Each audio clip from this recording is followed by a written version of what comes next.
मंत्री जी भाई अर्जुन जी ने जिन बिंदुओं को उठाया है, मैं उन्हीं पर अपना प्रकाश डालते हुए एक बात कहना चाहती हूँ कि राजस्थान की सरकार, ये अंधी सरकार, ये बहरी सरकार, और इसने जिस तरह से आज हमारे महिलाओं पर अत्याचार किए हैं, तो इनका जो 2.5 वर्ष का कार्यकाल है, इस कार्यकाल में जिस तरह से अपराधों की वृद्धि हुई, महिलाओं पर अत्याचार हुए, उनकी संख्या में गिनाना नहीं चाहती, लेकिन इतना जरूर कहूंगी कि 65% वृद्धि केवल महिलाओं पर अत्याचारों में हुई, जिसका जीता जागता उदाहरण है कि हमारी जनप्रतिनिधि सक्षम बहन रंजिता कोली, जो आज मेंबर पार्लियामेंट है, जो अपने संसदीय क्षेत्र के दौरे पर, और दौरा भी इतने महत्वपूर्ण समय में, इस कोविड काल के समय में अपनी जान को जोखिम में डालकर वो हॉस्पिटल्स की व्यवस्था में अपना सहयोग करने जा रही थी, उस पर जो जानलेवा हमला हुआ, मेरी अभी 1 घंटा पहले उनसे बात हुई, कल आज सुबह भी बात हुई, अभी भी वो बहुत बड़े सदमे में है, क्योंकि जिस तरह से वो हमला हुआ, वो हो सकता था उसकी जान भी ले लेते। लेकिन सबसे बड़ी दुख की बात है कि 40 मिनट तक 20 बार कलेक्टर को फोन करने के बावजूद भी कलेक्टर ने फोन नहीं उठाया, न ही किसी तरह की सहायता के लिए कोई आगे आया। वो एक गांव में पहुंची, जिस गांव के अंदर जाने के बाद उसको थोड़ी सांत्वना हुई। अफसोस की बात है कि जनप्रतिनिधि, वो भी मेंबर पार्लियामेंट, जो भरतपुर जिले के हॉस्पिटल्स की व्यवस्था में अपना सहयोग करने के लिए घूम रही थी, ऐसा जघन्य अपराध बर्दाश्त करने योग्य नहीं। मैं जितने भी इसके लिए कहना पड़े कि हम कड़े शब्दों में राजस्थान की सरकार की निंदा करते हैं, और भरतपुर का जिला प्रशासन किस तरह से अकर्मण्य हुआ कि अपने जनप्रतिनिधि, जो पूरे भरतपुर जिले की जनप्रतिनिधि है, उसकी रक्षा करने के लिए वो 1 घंटे तक भी वहां नहीं पहुंच पाए। मैं ये फिर कहना चाहूंगी कि जिस तरह से जयपुर इनकी नाक के नीचे हॉस्पिटल, जहां ये कहते हैं कि कोई भूखा ना रहे, वहां केवल खाना मांगने मात्र से उस महिला को जिस तरह से चंगुल में फंसाया, वो गर्भवती और थी। गर्भवती महिला के साथ गैंगरेप होना, ये इस धरा पर हो क्या रहा है? जहां राजस्थान शांति प्रिय प्रदेश था, उस शांति प्रिय और संस्कारित प्रदेश के अंदर इस तरह की घटनाएं होना, ये राजस्थान की सरकार का अकर्मण्यपन है। और मैं तो यहाँ तक कहूंगी, महिलाओं के ऊपर बढ़ते हुए अत्याचार, और आप ये देखिए कि अत्याचारों के बाद भी इनकी कान पे जूं नहीं रेंगती। तो यही कहना उचित होगा कि आंखों का अंधा, नाम नैन सुख, ऐसा है ये राजस्थान का मुख्यमंत्री और यहाँ का पूरा मंत्रिमंडल और यहाँ का प्रशासन, कि जिनको केवल अपनी मीठी बातें सुनने की आदत है, जनता की सेवा करने की नहीं। ये कोविड महामारी, ये ऐसी महामारी नहीं कि किसी एक दल, एक विचारधारा या एक ही सामाजिक संगठन इसमें काम करेगा। सब मिलकर काम करने की भावना थी इसमें, और सबको मिलकर काम करने पर ही राजस्थान कोविड महामारी से सुरक्षित हो सकता था। लेकिन उसके बावजूद भी राजस्थान ने अपना करके दिखा दिया कि राजस्थान ने 25 MP की जो बुराई इन्होंने की,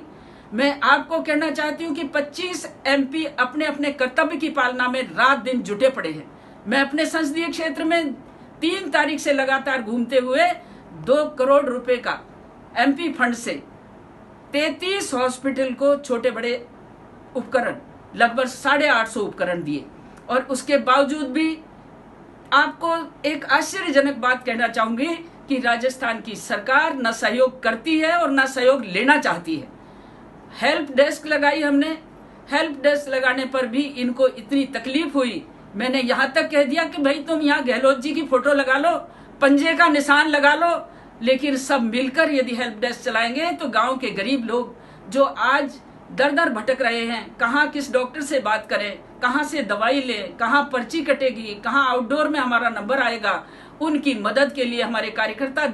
एक पांव पे खड़े हुए हैं। लेकिन उनकी भी आलोचना करते हुए 3 बार मुझे फोन कर दिया कि आप हेल्प डेस्क हटाइए। मैंने कहा हम तो सड़क पर बैठ जाएंगे। तुम्हारा जो गरूर है ना, जो तुम्हारा घमंड और अहंकार है ना, ये अहंकार मानवता की सेवा के लिए उचित नहीं है। मानवता की सेवा का फर्ज सबको मिलकर करने का फर्ज था, लेकिन हमारे 25 के 25 सांसद जो काम कर रहे हैं, हम लोग आज बहन रंजिता के साथ जो कुछ हुआ है वो बर्दाश्त नहीं होगा। उसका इस सरकार को दंड भी भुगतना पड़ेगा, क्योंकि हम सब एक हैं। और एक क्यों है? क्योंकि हमारा ध्येय समाज सेवा है, हमारा ध्येय जन सेवा है, मानवता की सेवा कर। हम वसुदेव कुटुंबकम के साथी हैं, सहयोगी हैं, और हम सर्वे भवन्तु सुखिना, सर्वे सन्तु निरामया, सर्वे भद्राणि पश्यन्तु माँ कश्चित् दुख भाग भवेत्। लेकिन ये पाश्चात्य संस्कृति में पली हुई कांग्रेस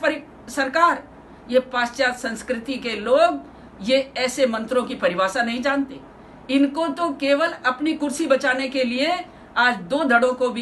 धड़ों में बटी हुई ये कांग्रेस जिस तरह से अपने आप को सामर्थ्यवान बता रही है। आज हमारे राजस्थान के छोटे छोटे अस्पतालों की हालात देखिए कि वहाँ ना डॉक्टर है, ना वहाँ नर्स है, ना वहाँ कंपाउंडर है, कोई भी हेल्थ कर्मी। हर एक हॉस्पिटल में पोस्ट खाली पड़ी हुई है और इनकी पोस्ट भरने तक के लिए बेरोजगारों की लाइन लगी हुई है, लेकिन पोस्ट नहीं भरे। भारत सरकार ने जितना धन कोविड महामारी से बचाव के लिए दिया, महिलाओं के सम्मान के लिए बेटी बचाओ बेटी पढ़ाओ का अभियान चलाया, लेकिन इसका अर्थ ये नहीं समझते। मैं तो फिर एक बात कहना चाहूंगी कि ये सरकार केवल मात्र आंखों से अंधी और कानों से बहरी सरकार है। और इस सरकार ने जिस तरह से प्रशासनिक कार्य करती हुई हमारी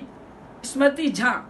जो तहसीलदार के पद पर काम करती है, इनको शर्म नहीं आई कि प्रशासनिक अधिकारी का प्रोटोकॉल क्या होता है, उस प्रोटोकॉल के हिसाब से भी वर्डिंग का, शब्दों का चयन भी नहीं कर सकते। ऐसी परिस्थिति में एक ही बात है कि जितनी इसकी निंदा और जितनी सरकार का हम विरोध करते हैं,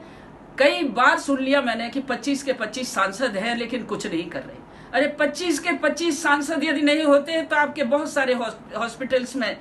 किसी भी तरह का उपकरण नहीं पहुंचता। भारत सरकार द्वारा दी हुई कोविड महामारी और अन्य, चाहे 15वें वित्त आयोग का पैसा है, आज ग्राम पंचायतों की हालत क्या है, जबकि ग्राम पंचायतों के सरपंचों को यदि ये समय पर पैसा दे दे तो वो सरपंच भी अपने अपने पंचायत में कम से कम एक आइसोलेशन स्थापित कर सकते हैं। लेकिन मैं बहुत सारे गाँव में जाती हूँ, बहुत सारे गाँव के सरपंचों से मिलती हूँ, क्योंकि मैं तो ग्रामीण महिला हूँ और ग्रामीण में जाती हूँ। लेकिन अनुसूचित जाति, अनुसूचित जनजाति के बहनों के साथ जिस तरह का बर्ताव, चाहे वो सरपंच से लेकर MP तक, मेंबर पार्लियामेंट तक है, इनका व्यवहार और बर्ताव अच्छा नहीं है।